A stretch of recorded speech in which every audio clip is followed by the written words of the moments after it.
Cambuur bracht Henk de Jong een verrassingsbezoek. De trainer zit ziek thuis vanwege een kiesdienst in Holland, maar koert net litten om even in Ljouwen te zien. Boeten de poorten van het stadion binnen er zo'n 200 fans om de spelers succes te wensen voor het duel met de grote rivaal. Het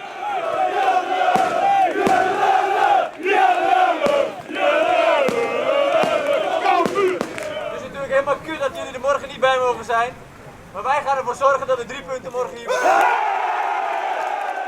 We horen al 2,5 jaar, de trainer is er ook wel mee bezig, al 2,5 jaar. Van als die wedstrijd komt, dan zit het stadion vol bij de laatste training. Nou ja, we weten natuurlijk allemaal dat dat niet kan. En dat vinden we ook heel vervelend. Ik benoemde het net iets anders, maar we vinden het vooral vervelend.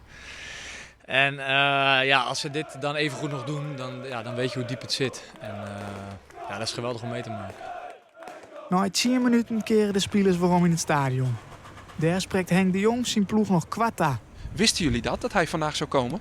Nee. Die stond vanochtend plots in de kleedkamer. Kwam iedereen een handje geven. En, hij vond het toch heel speciaal om even ons succes te wensen. En ja, dat zie je hem ook weer. Dat maakt hem zo bijzonder. Dat hij dat toch zo, ondanks zijn eigen leed, dat hij dan toch voor ons tijd maakt. En dat merk je ook al in de berichtjes die hij naar de jongens stuurt. En het contact dat hij met ons houdt. En met de trainers. Dus ja, en dat hij dan hier weer staat, dat maakt hem heel speciaal, ja. De laatste training van Cambuur dwort een oerke en verrint restig. Op David Sambissa is Elsenier fit voor de kraker van morgen.